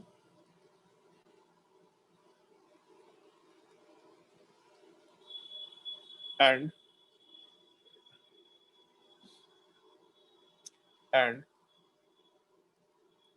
it exists in sp2 hybrid orbital। जो लोन पेयर वाला पार्ट है, जब उसको हाइब्रिडाइजेशन में काउंट करते हैं, तो जैसे sp3 हाइब्रिडाइजेशन, तो lone pair sp3 hybrid orbital में रहेगा। बट अगर यहाँ पे लोन पेयर रेजोनेंस में नहीं जा रहा, तो उस केस में उसको हाइब्रिडाइजेशन में काउंट करेंगे हम लोग, और हाइब्रिडाइजेशन sp2 निकल के आएगा। इस तरह का सिनेरियो थोड़ा ध्यान रखना। जैसे मान लो ऐसा एक और सिनेरियो लेके चल सकते हैं हम। मान लो एक ये केस दे रखा है नीचे, पहले देख लो फिर नोट डाउन कर लेना बाकी बचे पार्ट को। मान लो इस तरह का केस लेके चले, यहाँ पे पाई पाई कंजुगेशन सिस्टम है, दिख रहा है पाई पाई कंजुगेशन सिस्टम है। अगर यहाँ एक नेगेटिव चार्ज हुआ, तो क्योंकि पहले से पाई पाई कंजुगेशन सिस्टम है, तो इसके वजह से हम लोग का ये नेगेटिव चार्ज वाला पार्ट रेजोनेंस में नहीं जा पाएगा, क्योंकि पहले से एग्जिस्टिंग एक सिस्टम है वहां पे जो रेजोनेंस में पार्टिसिपेट कर रहा है, तो इसलिए उसके ऊपर का नेगेटिव चार्ज रेजोनेंस में पार्टिसिपेट नहीं कर पाएगा। इस एक पॉइंट का थोड़ा ध्यान रखते हुए काम करना होगा अपने को। क्वेश्चन नंबर 32 बहुत सिंपल सा सिनेरियो है, पाई पाई कंजुगेशन, पाई लोन पेयर। इसका मतलब आराम से साइक्लिक कंजुगेशन सिस्टम एग्जिस्ट करेगा, ऐसा हम लोग मेंशन करते हुए काम कर सकते हैं। तो इतने बेसिक क्वेश्चंस का ध्यान रखना। कौन से मॉलिक्यूल रेजोनेंस शो कर सकते हैं वो हम लोग यहाँ पे कंसिडर कर सकते हैं। इसके अलावा 2-3 स्पेसिफिक केसेस हैं जो अभी हम बस मेंशन कर रहे हैं, तुम लोगों को याद ही रख लो तो ज्यादा बेटर है, टाइम के साथ चीजें अपने आप समझ में आ जाएंगी। जैसे एक ये केस कंसिडर कर सकते हैं, ये मान लो ऐसा स्ट्रक्चर दे रखा है CH2OH, ये मॉलिक्यूल रेजोनेंस शो करेगा कि नहीं करेगा? सॉरी CH2OH नहीं, CH2+OH। तो अभी तक हम लोग कंजुगेशन सिस्टम ऐसा कहीं भी कंसिडर नहीं किए कि केवल पाई बॉन्ड वाले पार्ट के अलावा कहीं कंजुगेशन सिस्टम है। बट ये ध्यान रखना, अगर बगल वाले एटम्स के ऊपर प्लस माइनस चार्ज या माइनस की जगह लोन पेयर आ जाए, क्योंकि नेगेटिव चार्ज को और लोन पेयर को हम लोग नेगेटिव चार्ज के जैसा ही कंसिडर करते हैं। 2 इलेक्ट्रॉन मतलब एक इलेक्ट्रॉन पेयर के जैसा कंसिडर करते हैं। तो अगर एडजेसेंट एटम्स के ऊपर अपोजिट चार्जेस हैं, प्लस माइनस या प्लस लोन पेयर, तो इस तरह के सिस्टम में भी कंजुगेशन सिस्टम एग्जिस्ट करेगा, मॉलिक्यूल रेजोनेंस शो करेगा, ऐसा मान सकते हैं। कैसे करेगा इसके लिए थोड़ा वेट कर लो, बट मॉलिक्यूल रेजोनेंस शो कर सकता है। जैसे एक इस तरह का सिनेरियो है, मान low carbon double bond oxygen, carbon के ऊपर पॉजिटिव चार्ज, मान लो ऐसा लेके चलते हैं, तो ऑक्सीजन के ऊपर लोन पेयर है, तो आराम से मॉलिक्यूल रेजोनेंस शो कर सकता है।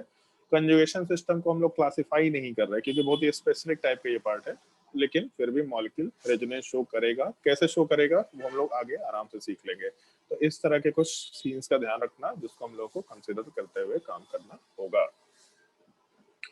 और ये तुम्हारा पर भी होगा नेगेटिव चार्ज या लोन पेयर कुछ भी ले लो। जैसे मान लो यहाँ पे कार्बन के ऊपर पॉजिटिव चार्ज हुआ और यहाँ वाले कार्बन के ऊपर माइनस चार्ज हुआ, तो इस केस में भी मॉलिक्यूल रेजोनेंस शो करेगा। तो लोन पेयर और नेगेटिव चार्ज में ज्यादा कोई डिफरेंस नहीं है। जैसे नेगेटिव चार्ज का मतलब होता है जब सामने से कहीं से एक इलेक्ट्रॉन एक्सेप्ट कर लिया, तो नॉर्मली होता क्या है कि जब कहीं से इलेक्ट्रॉन आता है तो अपना एक अनपेयर्ड इलेक्ट्रॉन, खाली इलेक्ट्रॉन बाहर के नेगेटिव चार्ज के साथ एक पेयर का फॉर्मेशन कराता है, जबकि लोन पेयर में एक पेयर ऑफ इलेक्ट्रॉन पहले से होता है। तो लोन पेयर में भी 2 इलेक्ट्रॉन है और एक नेगेटिव चार्ज जब लिखते हैं हम लोग, जैसे लिखते हैं कैसे हम लोग CH3-, तो CH3- का मतलब है कि कार्बन के ऊपर 3 हाइड्रोजन है और एक माइनस चार्ज, तो कार्बन के ऊपर टोटल 4 वैलेंस इलेक्ट्रॉन होता है, 4 में से 3 बॉन्ड में चला गया, बचा 1 इलेक्ट्रॉन और एक नेगेटिव चार्ज, तो दोनों इलेक्ट्रॉन एक लोन पेयर के जैसा रह रहा है। बट क्योंकि एक इलेक्ट्रॉन बाहर से एक्सेप्ट किया हुआ है, मतलब हम लोग यहाँ पे नेगेटिव चार्ज को अलग से मेंशन कर दे रहे हैं, बट है वहां पे एक पेयर ऑफ इलेक्ट्रॉन, तो लोन पेयर और नेगेटिव चार्ज हमेशा पेयर ऑफ इलेक्ट्रॉन ही रहेगा, इस एक चीज का थोड़ा ध्यान रखना। तो यहाँ पे नीचे इस तरह का सिस्टम भी रेजोनेंस आराम से शो कर सकता है। तो ये कुछ बेसिक पार्ट का ध्यान रखना, मॉलिक्यूल रेजोनेंस शो कर सकता है कि नहीं कर सकता है। अब हम लोग इसके बाद कुछ पॉइंट्स नोट डाउन करने के बाद फिर इस पॉइंट पे आएंगे कि अगर रेजोनेंस शो कर सकता है तो रेजोनेटिंग स्ट्रक्चर बनता कैसे है, इन सब चीजों का डिस्कशन करना हम लोग शुरू करेंगे। तो नोट लिख करके कुछ पॉइंट मेंशन करो। सर ये पॉजिटिव नेगेटिव वाला का क्या नाम रहेगा? कोई कंजुगेशन सिस्टम का नाम नहीं दे, कोई कंजुगेशन सिस्टम का नाम नहीं डाल रहे इसको, मतलब एक्चुअल में कंजुगेशन सिस्टम का कोई टाइप नहीं है, कोई नाम नहीं है, वो हम लोग दे रहे हैं समझने के लिए कि कोई जनरलाइज केस है। इस तरह का केस जनरलाइज केस नहीं है, इसलिए कोई नाम डालने की जरूरत नहीं है, बस ध्यान रखना है कि ये सब रेजोनेंस शो करेंगे। पहला पॉइंट नोट करो नोट में, इफ लोन पेयर और negative charge is a part of conjugation system,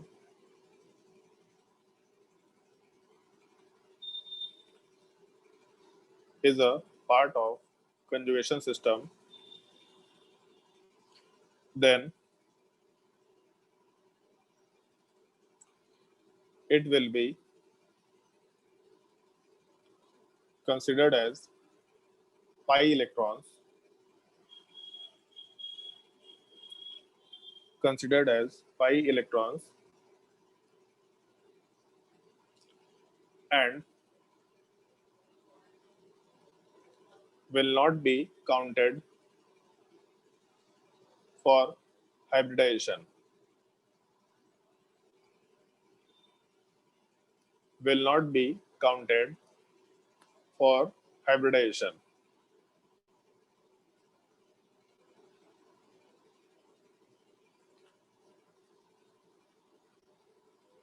जैसे एक एग्जांपल प्लेस कर रहे हैं हम लोग, मान लो हम लोग को नाइट्रोजन वाले पार्ट का हाइब्रिडाइजेशन निकालना है, तो पहले वाले केस में नाइट्रोजन के ऊपर 2 हाइड्रोजन, एक कार्बन का बॉन्ड और एक लोन पेयर है, तो 3 सिग्मा बॉन्ड, एक लोन पेयर, इसका मतलब हाइब्रिडाइजेशन sp2। जब दूसरे वाले केस को लेके चलेंगे तो उस केस में पाई बॉन्ड वाले पार्ट में यहाँ कंजुगेशन सिस्टम दिखाई दे रहा, अगर लोन पेयर कंजुगेशन सिस्टम का पार्ट है, इसका मतलब लोन पेयर को हाइब्रिडाइजेशन में काउंट नहीं करेंगे, इसका मतलब हाइब्रिडाइजेशन वाला पार्ट यहाँ पे sp2 कंसिडर किया जा सकता है। तो ये पॉइंट ध्यान रखना।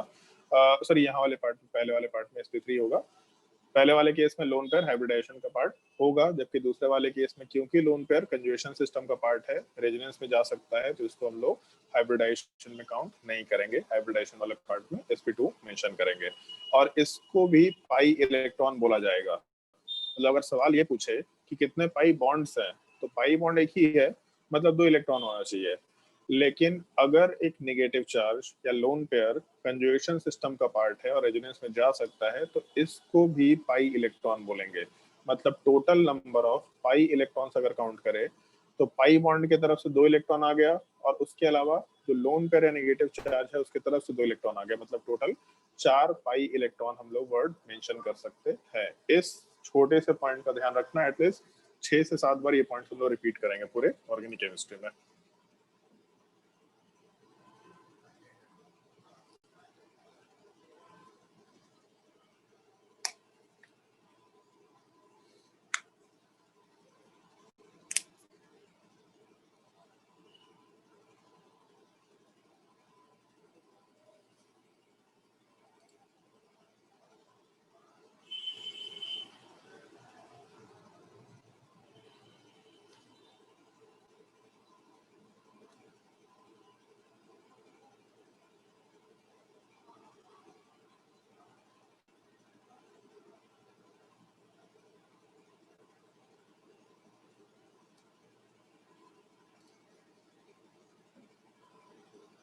नेक्स्ट पॉइंट पे ध्यान दो।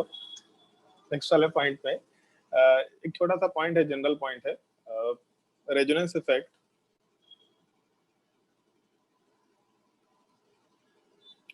effect is stabilizing effect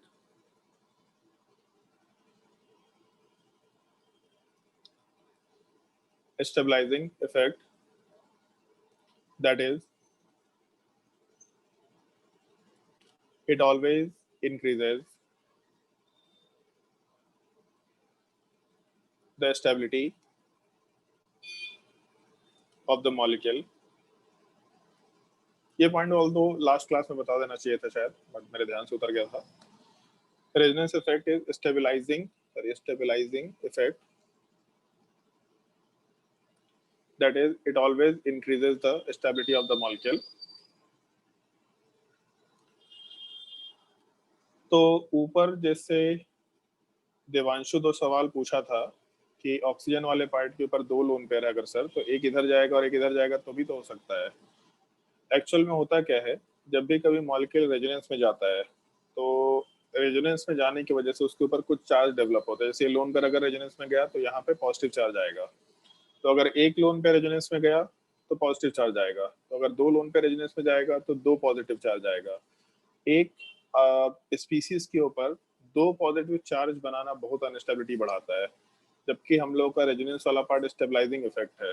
क्यों स्टेबिलिटी बढ़ता है उसके पीछे कुछ रीजन हम लोग दे सकते हैं जो अभी हम लोग डिस्कस नहीं कर रहे हैं. अभी भी डिस्कस कर सकते हैं, एक सिंपल से सिनेरियो में डिस्कस कर सकते हैं. जैसे मान लो कि ऐसा केस दे रखा, तो पाई पाई कंजुगेशन सिस्टम है और एक पाई बॉन्ड यहाँ डिस्ट्रीब्यूटेड है, एक पाई बॉन्ड यहाँ डिस्ट्रीब्यूटेड है.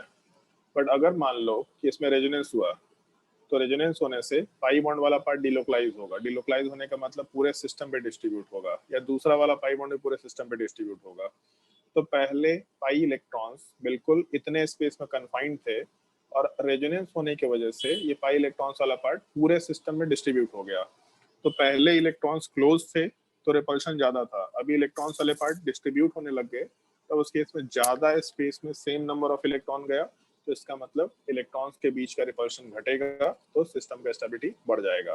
तो हम लोग का रेजोनेंस स्टेबलाइजिंग इफेक्ट है, मतलब ऐसा मॉलिक्यूल रेजोनेंस शो करता है या फिर इस तरीके से मॉलिक्यूल पाई इलेक्ट्रॉन्स को डिलोकलाइज करता है कि स्टेबिलिटी इंक्रीज करे.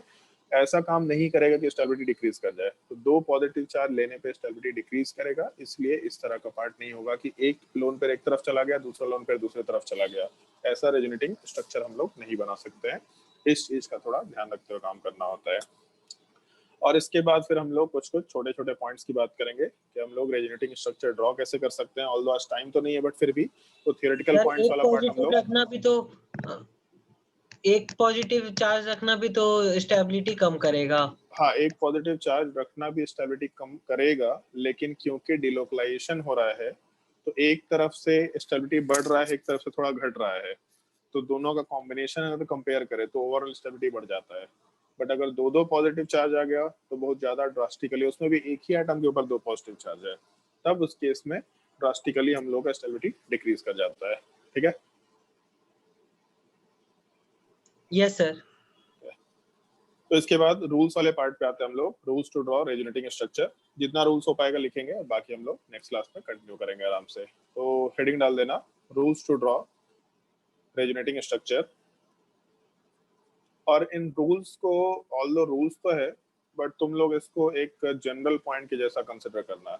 हम लोग अभी रेजोनेटिंग स्ट्रक्चर ड्रॉ करने के लिए सीख रहे हैं इस चीज को, लेकिन आगे जाने के बाद केवल रेजोनेटिंग स्ट्रक्चर ड्रॉ करने से इसका मतलब नहीं रहेगा. ऑर्गेनिक केमिस्ट्री में बहुत सारी चीजों से इसका मतलब रहेगा. तो इन रूल्स को थोड़ा ढंग से याद रखने की कोशिश करना और समझने की कोशिश करना. सबसे पहले एक छोटा सा जनरल रूल है जिसको हम लोग कंसिडर करेंगे, और बहुत ही मेरे हिसाब से सिंपलिस्टिक रूल है कि हम लोगों का जब मॉलिक्यूल रेजोनेंस शो करता है तो रेजोनेंस क्या है, इन जनरल यूनिवर्सल रूल है, हमेशा हायर इलेक्ट्रॉन डेंसिटी के तरफ से हम लोग लोअर इलेक्ट्रॉन डेंसिटी की तरफ मूव करेंगे. मतलब ऑब्वियस सी बात है कि एक मॉलिक्यूल के अंदर जिधर ज्यादा इलेक्ट्रॉन हुआ वही तो दूसरी जगह इलेक्ट्रॉन दे पाएगा. तो हमेशा हायर इलेक्ट्रॉन डेंसिटी के तरफ से लोअर इलेक्ट्रॉन डेंसिटी की तरफ मूव करेंगे हम लोग. इस एक चीज का हम लोग को ध्यान रखते हुए काम करना होगा. ये हम लोग का जनरल रूल है जो पूरे यूनिवर्सल रूल बोल सकते हैं पूरे ऑर्गेनिक केमिस्ट्री में या फिर पूरे इनऑर्गेनिक केमिस्ट्री में, जहां कहीं भी मॉलिक्यूल का फॉर्मेशन होता है हर जगह के वैलिड है। बट हम लोग इस पार्ट को केवल रेजोनेटिंग स्ट्रक्चर के लिए अभी वैलिडेट कर रहे हैं, आगे जाने के बाद हम लोग इस चीज को ब्रॉड लेवल पे पढ़ते चले जाएंगे। तो ये पॉइंट नोट कर लेना, electrons always move from higher electron density side to lower electron density site। Electron हमेशा जिधर ज्यादा इलेक्ट्रॉन डेंसिटी होगा, ज्यादा इलेक्ट्रॉन मतलब ज्यादा इलेक्ट्रॉन डेंसिटी, जिधर डेंसिटी होगा उधर से लोअर इलेक्ट्रॉन डेंसिटी की तरफ मूव करेगा। ये हम लोग का एक जनरल रूल है, यूनिवर्सल रूल है, ऐसा कंसिडर कर सकते हैं हम लोग।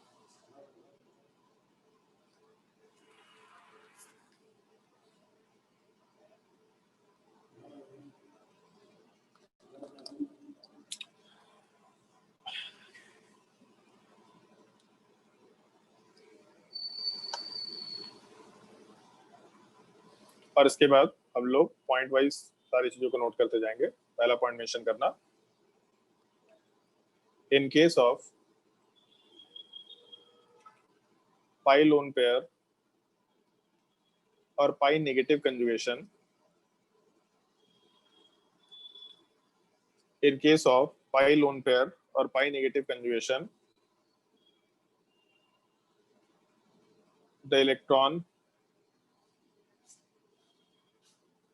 is donated from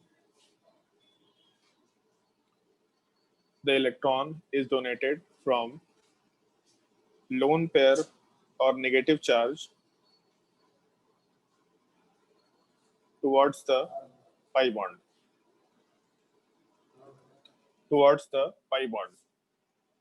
अगर पाई लोन पेयर पाई नेगेटिव कंजुगेशन है तो लोन पेयर या नेगेटिव चार्ज पाई बॉन्ड के तरफ मूव करेगा। ठीक है, हिंदी में ध्यान रखना ज्यादा बेटर होगा। पाई लोन पेयर या पाई नेगेटिव कंजुगेशन में लोन पेयर या नेगेटिव चार्ज पाई बॉन्ड के तरफ मूव करेगा, क्योंकि नेगेटिव चार्ज या लोन पेयर का मतलब ज्यादा इलेक्ट्रॉन डेंसिटी है।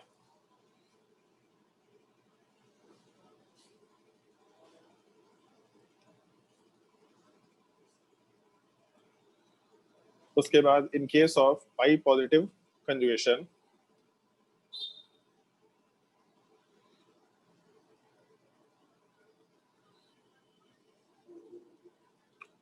the electron will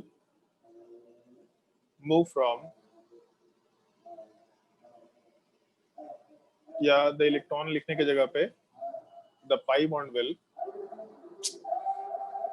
क्या लगता है क्लास एंड करना पड़ेगा, कहीं आसपास शादी वादी है। The pi bond will move towards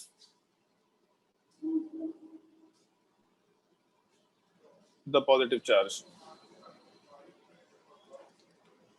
अगर पाई पॉजिटिव कंजुगेशन है, जैसे ऐसा सिस्टम दे रखा, तो पॉजिटिव चार्ज का मतलब लोअर इलेक्ट्रॉन डेंसिटी। तो पहले जब नेगेटिव चार्ज था तो ज्यादा इलेक्ट्रॉन डेंसिटी था, तो नेगेटिव चार्ज पाई बॉन्ड की तरफ मूव करता। बट जब पाई पॉजिटिव कॉम्बिनेशन हुआ तो इस बार पाई बॉन्ड वाला पार्ट न्यूट्रल है और पॉजिटिव चार्ज मतलब इलेक्ट्रॉन लूज हो गया, मतलब इधर हायर इलेक्ट्रॉन डेंसिटी और पाई बॉन्ड की तरफ है, तो यहाँ से इलेक्ट्रॉन को उठा करके हम लोग दूसरी जगह शिफ्ट कर सकते हैं। तो पाई पॉजिटिव कंजुगेशन सिस्टम रहा, तब इस केस में pi bond will move towards the positive charge, मतलब पाई बॉन्ड को पॉजिटिव चार्ज की तरफ मूव कर सकते हैं। इस एक चीज का ध्यान रखना। और थर्ड पॉइंट नोट कर लो,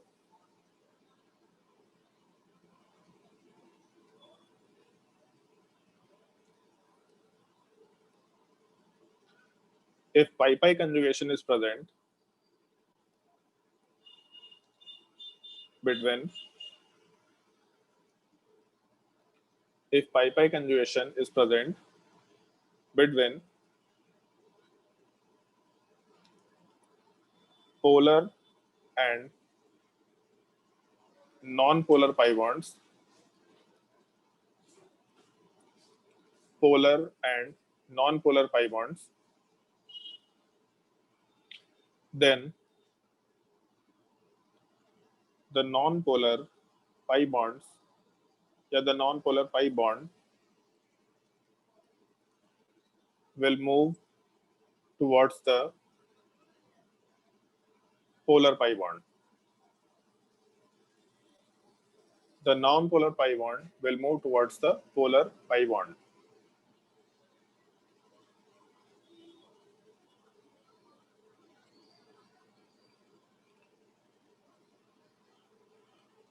इस पॉइंट को केवल हम एक्सप्लेन कर रहे हैं, रेजोनेटिंग स्ट्रक्चर ड्रॉ कैसे करेंगे हम लोग नेक्स्ट क्लास में शुरू करेंगे। खैर ये पॉइंट को, तीनों पॉइंट्स का ध्यान भी रखना है तुम लोगों को। अगर पोलर और नॉन पोलर पाई बॉन्ड्स के बीच में कंजुगेशन सिस्टम है, जैसे यहाँ पे कंजुगेशन सिस्टम है पाई पाई कंजुगेशन सिस्टम, और कार्बन कार्बन के बीच में जो कंजुगेशन सिस्टम है, इधर डाइपोल मोमेंट वाला पार्ट 0 है, मतलब दोनों कार्बन सेम टाइप का दिख रहा, तो नेट डाइपोल मोमेंट वाला पार्ट 0 है, मतलब नॉन पोलर पाई बॉन्ड। जबकि कार्बन ऑक्सीजन में हम लोगों को डाइपोल मोमेंट वाला पार्ट मिलेगा ही मिलेगा, यहाँ वाले पार्ट में नॉन पोलर पाई बॉन्ड बोल सकते हैं। तो एक नॉन पोलर पाई बॉन्ड और एक पोलर पाई बॉन्ड है, इन दोनों के बीच में अगर कंजुगेशन सिस्टम है तो हमेशा ये नॉन पोलर पाई बॉन्ड को हम लोग पोलर पाई बॉन्ड की तरफ मूव कराएंगे। क्यों ऐसा कराएंगे उसके पीछे हम रीजन दे सकते हैं, नेक्स्ट क्लास में देंगे भी, but non polar pi bond को उठा के हम लोग पोलर पाई बॉन्ड की तरफ शिफ्ट करेंगे। ये थर्ड पॉइंट वाले पार्ट का भी ध्यान रखना है। ये तीनों जो रूल्स है वो इन्हीं रूल्स के ऊपर बेस्ड है कि हम लोग रेजोनेंस कराते वक्त वैसे रेजोनेटिंग स्ट्रक्चर ड्रॉ कर पाएंगे जो रिलेटिवली ठीक ठीक स्टेबिलिटी के है। जो भी रेजोनेटिंग स्ट्रक्चर बहुत ही लो स्टेबिलिटी का होगा, उन रेजोनेटिंग स्ट्रक्चर्स को हम लोग रिजेक्ट कर दिया करते हैं, उन लोगों को हम लोग काउंट नहीं करते हैं, उस तरह के स्ट्रक्चर्स को हम लोग बनाया नहीं करते हैं। मे भी हो सकता है एग्जिस्ट करता भी होगा, तो भी हम लोग उसको बनाते नहीं है क्योंकि स्टेबिलिटी काफी कम हो जाता है। तो हम लोग वही स्ट्रक्चर्स बनाते हैं या वही स्ट्रक्चर्स एक्सेप्ट करते हैं जिसका स्टेबिलिटी रिलेटिवली ठीक ठीक है। वो कैसे पता चलेगा? स्टेबिलिटी तो पढ़े नहीं अभी तक, स्टेबिलिटी तो रेजोनेटिंग स्ट्रक्चर के बाद पढ़ पाएंगे हम लोग। तो ये रूल्स जो है, ये तीनों रूल्स, ये उसी रूल्स के ऊपर बेस्ड है कि स्टेबिलिटी वाले पार्ट का कंसिडरेशन लेके चले तो ये तीन रूल्स को फॉलो करके काम करना है। तो थोड़ा एक चीज का ध्यान रखना, अभी के लिए ये मत पूछना कि सर ऐसा क्यों स्ट्रक्चर नहीं बना पा रहे हम लोग। ये चीज ध्यान रखना कि ऐसा स्ट्रक्चर नहीं बना पा रहे क्योंकि स्टेबिलिटी वाले पार्ट में कंसंट्रेशन होगा। अभी केवल ये चीज सीखना कि अगर एक मॉलिक्यूल दे रखा और रेजोनेंस करता है तो इसका रेजोनेटिंग स्ट्रक्चर ड्रॉ कैसे कर सकते हैं। जब ड्रॉ करना आएगा और जस्ट अगला टॉपिक हम लोग का होगा स्टेबिलिटी ऑफ रेजोनेटिंग स्ट्रक्चर, तो उस टाइम पे हम लोग डिस्कस कर पाएंगे कि हम लोग का जो ड्रॉ करने वाला पार्ट है उसको ड्रॉ करने के पीछे क्या लॉजिक था, इन स्ट्रक्चर्स को हम लोग रिजेक्ट क्यों करके चल रहे हैं।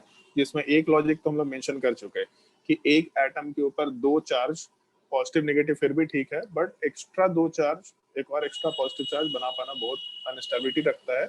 ऐसा स्ट्रक्चर नॉर्मली हम लोग रिजेक्ट करके काम करते हैं। खैर इस चीज पे आएंगे हम लोग नेक्स्ट क्लास में, डिटेल में डिस्कशन करेंगे।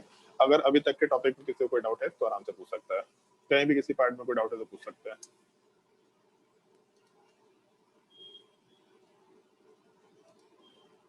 सर थोड़ा नीचे खींचना सर स्क्रीन।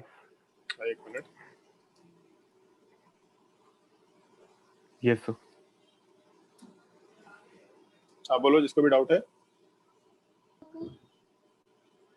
सर 33 34 एक बार और बता दीजिए ना।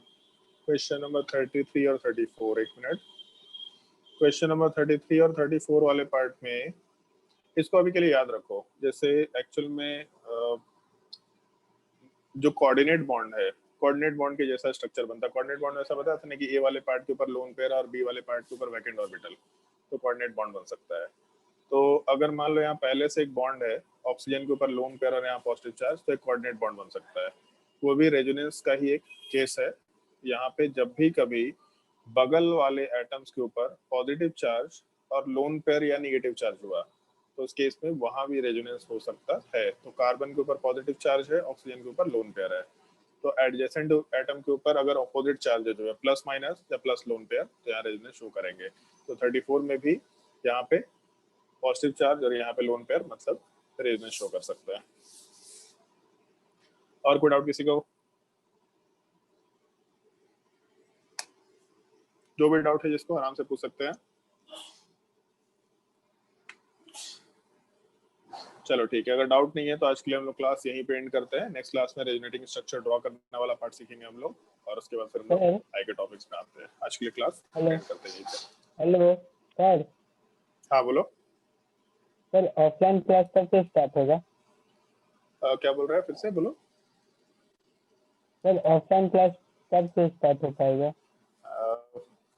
हेमंत सोरेन का नंबर तो है नहीं मेरे पास, बट हम नंबर इंतजाम करके दे देंगे, उससे पूछ लो कि कब से शुरू होगा। ठीक है, आज फिर से एक बार, शायद परसों एक बार नोटिस आया है हेमंत सोरेन का कि अभी भी स्कूल ओपन नहीं करने वाले।